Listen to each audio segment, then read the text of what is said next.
essentially what Catapult does is we help teams and organizations monitor the physical and output of their players, right? And help you understand how to potentially possibly mitigate injury and drive their performance, right? What gets measured, we can act on. So my name's Jim Robinson. Again, Ben Peterson is in your guest book today. Ben got to the airport on Thursday. He's from Minnesota, and they politely told him that his passport had expired, so you're getting me today. So anyway, again, I'm the Vice President of Sports Performance, and what we want to do is talk to you about our technology and our solution and give you some perspective on what does measuring an athlete mean? Like, what are the components of this? And potentially, you know, not all this fancy video, but really, how does it help give you data and analysis that helps you make decisions that's going to make your teams better, all right?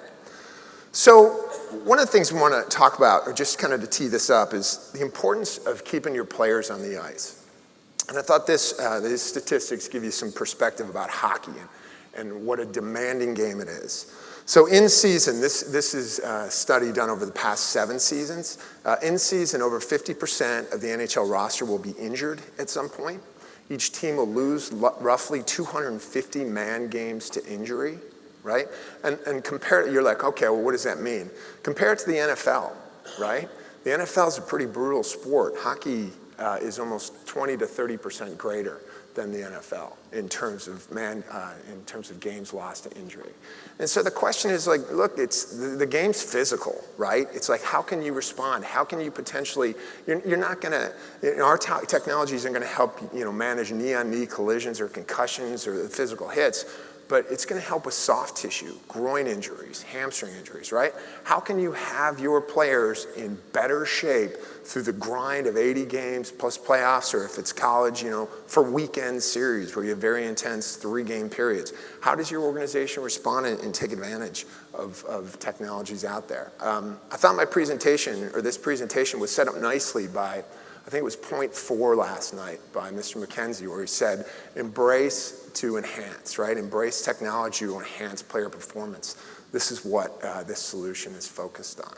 So, all right, so if we know that it's a tough sport and players are injured, what's this performance cost of injury, right? Let me try to point here, but if you look, so the blue bars over here, that tells you the wins by each organization. So if you look, or I'm sorry, the blue bars are games lost to injuries. So if you look on the left-hand side, you see that the Kings, the Bruins, and the Blackhawks had the lowest numbers of games lost to injury, right? And so forth all the way through to Colorado. The orange bar represents victories over that span, right? So if you see that, you can see a real direct correlation between number of games lost to injury, fewer, translates to more wins, right? Is it a direct correlation? No, but I think it's reasonable, and everybody in the room understands that, listen, when you have your best horses on the ice, you're gonna win more. And so that's, you know, this is a great demonstration of how teams with fewer injuries win more games, right? So if we focus on kind of this bar over here, right? Until the Penguins snuck in here 4 weeks ago, we had 6 out of 6 was in this bucket. But, you know, again, the Kings, the Bruins, the Hawks, the Rangers, and the Lightning are all strong teams. It's no surprise that this correlation between injuries and wins exists. Keep your players on ice, it equals win more games. All right, so with that, injuries exist, right? Players are bigger, faster, more powerful, right? The intensity in hockey games now is tougher, right? Like the games played per season doesn't decrease, whether it's the younger levels, college levels, pro level, the season gets longer, right? Summer programs exist. I have a 16-year-old kid. He's playing hockey in Illinois, and his season is 10, 11 months long. Like, you try to mitigate and cut it back, it's really tough. And as a parent, I can tell you it's tough. You know, at the pro and college level, it's a 12-month season, right? So the volumes increase, the intensities increase, but how are we monitoring this? How are we understanding how to best manage and work through this increased intensity and workload, right? Ultimately, what happens is you're seeing more injuries, right, as a result, and it's not necessarily a surprise. All right? So I changed this slide this morning To take that quote from Mr. McKenzie's presentation last night, embrace workload and recovery technology. And what does that technology help you do? It helps you understand and enhance player performance, number one, and it helps you mitigate injuries. And by mitigating injuries, I want to be careful here. Our solution, our software and our hardware doesn't say, oh, this guy's going to get injured tomorrow, take him out of the game. It just helps give you indications to say, this person's stride length has decreased over the past week or over the past 2 weeks. He's susceptible. Now, your response might be, it's game 7, right? Can't do anything about it today. Or it might be, you know what? We have a game tomorrow and we have a 3-day break. Why don't I give him tomorrow off? That's going to give him 4 days off, and maybe we can help clear this up. Like that type of information can be powerful. And we're really talking about soft tissue injuries here. Like I said, groins, hammies, things like that. That's what we're really helping to monitor. So what is athletic monitoring? You're like, okay, what's athletic monitoring? Most people in our world, and you saw that video, it's some sort of device, right? It's about yay big, yay thick, and yay wide, okay?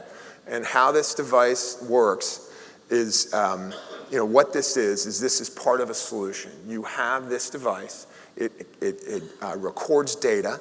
This data, can I get here? It's kind of is captured by this case right here that has essentially a computer, but a motherboard where you put this device in.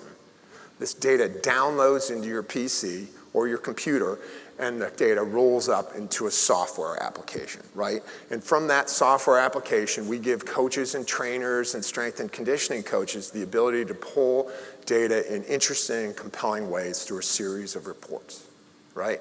And the third part of our solution, which is pretty important, is that we have a team of sports scientists. If any of you have kind of dealt with sports scientists in your careers, our company is Australia-based, and it is a true science in Australia. And we have a team of sports scientists that help you interpret this data, right? Like, this is a nascent science in many respects.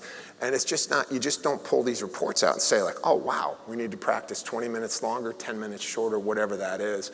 We have a team that helps you evaluate, like, look, what type of drills are gonna build on endurance as opposed to strength, right? Should we be working at high intensity, short bursts, or should we be working on longer term conditioning? This device helps capture that data, and our team helps you make sense of that data. Most of the people in here are coaches, right? You guys have very full days. I'm sure some of you are sitting here saying like, oh yeah, this is what I need. 2 more hours to spend in front of a computer looking at a bunch of numbers. How do I make sense of this data? For us, and what we have done with our solution is we make it as easy as possible. I'm not saying that all of a sudden this pushes out a report that tells you 10 things you need to do in 5 minutes, but we do try to make it as elegant as possible that once you get up and running, you get some assessment of what you can do with this data, how you can change practices, how you can build your team to perform at their best in games. It's hardware, software, and insight is what the solution is comprised of. So that's what athletic monitoring is. How does it work? Like, all right, physically, how does this come together? So this device, you put it in this charge case, which is below here. You pull it out. Each of your players either puts on what's called a compression vest, or for those of you Seinfeld fans, a bro. And this fits into kind of a pocket in the back of it. For hockey, there's also a solution where you have this Velcro pouch that fits on the back of your shoulder pads, right? So you charge this overnight. You put it on your athletes, point number 2. You monitor the event number 3, and then 4, you put these devices back into the hardware or the charging case, download the data, and you assess reports. That's really what it is. Sometimes it's like, man, how am I going to do this? You find an operating rhythm, right? And it just kind of comes together. So that's how the system works. So what is this data you're getting from this? How does this translate from this device? And what is this device? Primarily, it's an accelerometer, which helps measure starts and stops and lateral movements. There's a gyroscope that kind of tells you kind of lateral tilt when you're down and when you're up. And a magnetometer, which kind of tells you where you are in relation to the true north and southeast west. There's also, it's not really applicable for hockey, but there's a GPS system as well. The GPS system obviously doesn't work indoors. That Clear Sky video that you saw initially, that's an indoor monitoring solution that we have and we've developed, and that helps us with hockey. If you don't have that clear sky solution, the solution is still applicable. It's just that's more of an advanced solution that helps you with some more sophisticated levels of data. So what is this data? What does this mean? So it tells you player load. What's player load? Player load essentially tells you the cumulative workload on a player during a period of time, right? How many times went left, right, up, and down. It's essentially measuring what, oddly enough, the force the ground is putting on the player. For hockey, it's telling you stride intensities and things like that. The other interesting thing is symmetry, right? This device can tell you, basically how hard you're pushing to your left, to your right, to your left, to your right, as well as how fast you're going forward versus backwards. Distance covered. We have a heart rate component to it as well. We have this really interesting thing that's kind of a heat map that tells you where you are in terms of where you've traveled on the ice.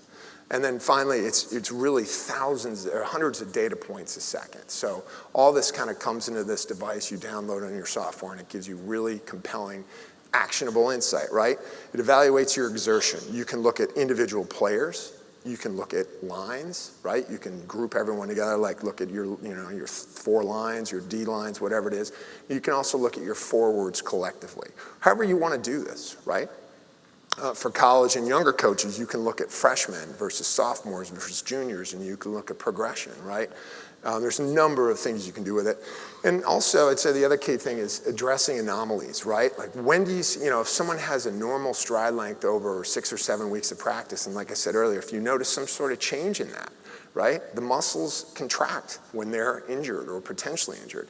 You can see that with this data, right? It can tell you like when your peak performance begins to drop off. It could be over the course of a game or a practice or a season. It can tell you when performance drops off over the course of a shift, which is really compelling, right?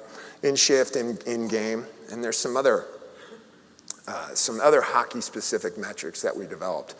Give you a little perspective on this Catapult solution. The company's about 10 years old, and this technology has been in the making for 10 to 15 years. Hockey's been tricky, right? Football and soccer are probably our bread and butter, but football and soccer are very linear. Like you start running, you exert force in this direction, right? Skating is different because you push off side to side, and it took us a while to kind of develop algorithms around how to essentially capture what those lateral pushes did, right? What crossover pushes look like. Ben Peterson, who was supposed to be here, he is the godfather of our solution here, and he really helped develop, he really did develop this. Unfortunately, he's not here, but obviously I know some of the folks from University of Denver have met with him, and I'm sure others in the room have met with him. He is the absolute godfather in this, and again, like you look at these hockey-specific metrics, skating load, symmetry, right? Stride intensity, number of strides, right? Groin load, maybe football is more hamstring oriented, hockey is more groin oriented. Your time on ice, right?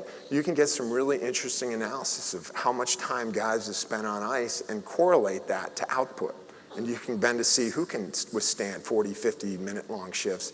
Maybe who's better suited to smaller, shorter bursts. Maybe you group those guys together in a line together. Active time on ice, work-rest ratio, another great things for shifts, and total work bouts. So those are some of the specific metrics. And again, how does this all come together? Ben is also a Minnesota North Stars fan, for those of you who can remember back to that team. But anyway, where the rubber really hits the road for coaches is like, can I get interesting insights grouped in a way that works for me, whether it's by player, whether it's by line, whether it's by shift, whatever that is. It gives me something that I can evaluate. Like how intense was practice today compared to my last 7 practices? Do I turn things down? Is the chronic workload high, or do I have some room to push these guys? One of the misconceptions we get is that this is a device to make sure that coaches don't push too hard on players. I'll tell you, right now, I think I see it falling in 2 camps. You have coaches who probably push them too hard, and then you have coaches who don't push them hard enough because they're very concerned about making sure you don't break down your players, or maybe you have a smaller roster, whatever that is. And the eye test works, but it doesn't work all the time. And what this does, and your eye can't be everywhere all the time, and what our device helps teams do, and what we've seen it time and time again in other sports, is it helps you understand when you can push your team harder, when they can accept more chronic load as a team, and when you need to dial it down, right? Real quick study, a real quick anecdote on where the most compelling case I've seen to date is the University of Minnesota football team. They put these devices on their players, and at the end of the season, they went to the coach and they said, "Coach, what do you think throughout the whole season, practices and games, what do you think were the 3 most intense days of your season?" And the coach mentioned Iowa this and practice that and something else. They were the first 3 days of practice in minicamp, right? That's an intense workload to come out of the gate with. And what this organization did was they went about like restructuring the way they practice, so you can build to that Saturday crescendo for football. Hockey's a little different. You're going to have to manage it a little differently, but really compelling real-life use of the data. Again, this bar chart right here, it's not just all about pushing your guys too much. It's also about making sure you're pushing them enough. And the key to injury reduction is to identifying when there's the old saying, it's like the more you push your players, the better shape they get in. The more you push your players, the more susceptible their injuries. So you got to kind of find that curve where it crosses. So this graph right here, it's talking about chronic load, and on the bottom and on the top, on the y-axis is susceptibility to injuries. So as you go further to the right, injuries go up. What you want to do, and what you want to do is leveraging this data, is to kind of find out when the load is optimized in that green level, right? You can do this for individual players, or you can do this for your team as well. But ideally, what you want to do, and your strength and conditioning coach and training staffs are going to look at, is like, where do I find this sweet spot? Right? I got to make sure I push them to make sure they're in shape and make sure they're ready to play, but I want to push them right up to that edge of that green spot turning to red. Because once I get past that, they're fatigued and they're susceptible to injury. So how do our teams apply the data, right? Like, all right, so I have all this, what am I doing with it? You want to just quantify the physiological demands, right? You want to make sure you understand mechanical movement profiles and metabolic demand. This is just kind of, straightforward understanding how hard they're working. 2, you want to identify players who are at risk of injury, whether it's kind of fatigue injuries over time or just, explosive injuries, right? Like if someone's nursing an injury, you're going to have to make sure that, particularly intense, you might want to dial down intense practice circumstances where there's a lot of change of direction or something like that. The other great thing about this is over time, you're going to get a baseline on your players, right? So if they do get hurt, instead of just going by look and by feel, when you go to a player and says, "Son, how are you feeling today?" "Oh, I feel great, coach. I'm back. I'm 100%. You can look at this data and you can say, really? Because your baseline is here in terms of your ability to push off your right leg. And this is your baseline. You're still below that. Are you sure you're 100%? And, the feedback we get is when you give these players that type of feedback, they're like, it is still, I'm almost there, coach. I'm not quite there. And then you can make smart decisions about that. There's no chart that says, oh, if you're at 72%, you sit them, and at 73%, you let them go. But just you as a coach can understand how hard to push them. Maybe you don't double shift in that game, whatever that is. But the aiding players returning from injury piece is a very compelling one, right? And then this next piece is very interesting for us and very relevant, because this week we just acquired a company, Exos, who I think some of the people in the room probably know pretty well. But Exos is video proposition that helps coaches look and break down games. So the reason for us purchasing Exos is that we can take our data to the next level. So right now, you use our data to understand the physical and metabolic output of your players. What if you could overlay that information on video so you can see in your video sessions levels of load and performance, assigned to each player on the ice? We've been partners with Exos for about a year. Obviously, that partnership went well. We acquired the company this week, and we're really, really excited about taking this to the next level, right? Because the health and well-being of your players is important, but if we can take that to the next, when we take this to the next level, and you can start to use that type of information in terms of evaluating in-game tactics, it's going to be really, really powerful. So more to come on that. Talk a little bit about catapulting our market share. So our business was very much a top-down driven proposition. We've been in the United States for about 5 years, and it's not an inexpensive solution. It's pretty sophisticated. You definitely need resources that take some time to invest and understand how the software works and what the data can potentially tell you, right? So we started at the top. The NFL is our most compelling segment. I think we have, I gotta do my math here, 12, 13, 14, 15, 16, 17, roughly 17 NFL clients, right? In the NBA, I think we maybe have one more there. But in each of these instances, what we've been able to do is really engage with strength and conditioning coaches and trainers, and they've really embraced this technology. We work with a number of Power 5, University of Alabama, LSU, Wisconsin football. It's kind of a who's who of football as well. We work with Duke basketball. But we've kind of started at the top up, right? The hockey solution, we started investing in about a year ago, and we had a formal release of the hockey solution. Again, it's the same device. It's merely how you interpret the data that we needed to work on. We launched that about a month ago. We worked with the Flyers, the Maple Leafs, and the Sabres. We've been engaged and done demos for a number of teams over the past month. College hockey, like I said, we've spoken to some folks who are here. College, we're kind of kickstarting that as well, right? Money and budget and staff is a different consideration, right? Like pro teams, as Mr. McKenzie said yesterday, are investing in specialization, whether it's power play coaches, strength and conditioning coaches, video coordinators. We're starting to see pro teams invest in kind of who's going to evaluate and monitor these types of systems. We're working with college teams now to kind of get this into a package that can give you compelling information without having to have an entire staff, right? If the data is overwhelming, you're not going to use it. If you're not going to use it, we're not going to get penetration in the marketplace. So we've got to make this easy and elegant to use. So this is our elite market segment. Interestingly enough, part of my team, we've been engaged in high school market, and we have about 20 high schools right now that have launched with kind of a different product of ours.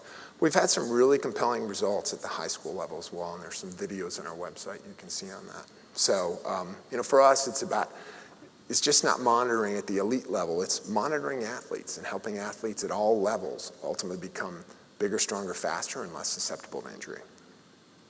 Here's some tales from the front line, if you will. I think what's interesting in these quotes is that, I had a high school football coach, classic cut from the cloth, old school, but this one saying that he had two sayings that I remember. The first one was that feedback is a gift. And that always stuck with me, that feedback is a gift. And in this instance, I think these two quotes are representative. Like, here two guys are like, I didn't know how hard I was working. I didn't know that I should start focusing more on conditioning as opposed to strength. What you find with this device, and it takes some time to get up, and you can't use a single day worth of data point, but over time, you find out really compelling things about your team, about your players, and you begin to see in ways that you're like, you know what? We can be better here. We can set up practices differently here. I can work harder. I can work smarter, right? This is really all about working smarter. There's finite number of hours in the days, at high school and college, there's finite number of hours you can practice. You got to optimize that time.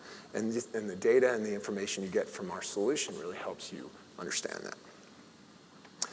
So 2 quotes. I changed this one again. Again, it was point 4 from last night. Embrace workload recovery technology to enhance player performance. I thought that was that dovetailed nicely into what I was hoping to communicate to you all today. And then a second was a quote from Bill Gates. The most meaningful way to differentiate from your competitors is to do an outstanding job with information. How you gather, manage, and use information will determine whether you win or lose, right? And if you think about it, like you do that with statistics and various aspects of your team, right? You evaluate and try to understand how your team's performing and optimize that. This is just an additional layer to that. Understanding the physical and physiological output of your players and helping to optimize that. So that was my presentation. I really appreciate the opportunity to come up and speak to you. Again, if you do have more technical questions on this, I'm unfortunately not going to be answer things like that. But in terms of our business, in terms of how we work with teams, I can certainly speak to all of you during a break or whenever. Or if anybody has any questions, I'd be happy to take a shot at them. Big thanks to Jim. Question in the middle, sorry. We'll get the applause when we're done the questions. How's that work? I'm not sure if this is really a technical question in the sense. I know you guys are on the forefront of doing all this, and I was just curious, is your company sort of going in the direction of gathering even more data? And what I mean by that is sort of creating a device that encompasses sleep and diet and like things that guys are doing away from their sports. Do you understand what I'm sort of getting at? So this all-encompassing device that does more than just what the coaches see in the 2 hours that they're with their players, but more so the 22 hours of the day that they're not around their players. Yeah, that brings up two interesting points. We get that a lot, and at this point, we've built the software in a way that can bring that type of information in. Like, we don't make the heart rate monitor that's part of our system, but we bring that data in. And from our perspective, we are anticipating the need to bring outside data into a platform that gives you that 360 view, right? Or 24-hour view, if you will, right? We don't have that in this device yet. I don't know necessarily how we'll do that. We're certainly building the software to accommodate that. That's one. The second question, and this is more of a philosophical one, is how much can you infringe on the individual? This will, at the pro level, this will be a CBA agreement for sure, right? And because the players are going to look at this and say, like, look, this is our data now. So it'll be negotiated, right? Because it can help. At the college and high school level, I think that's a little bit of TBD, right? We've seen some schools that we've engaged with who've asked questions about the data piece of it. So it's definitely a question that's being asked, and we're building the software to accommodate it, but how much access you have to that data is to be determined. Let's give Jim a big thanks for that presentation there.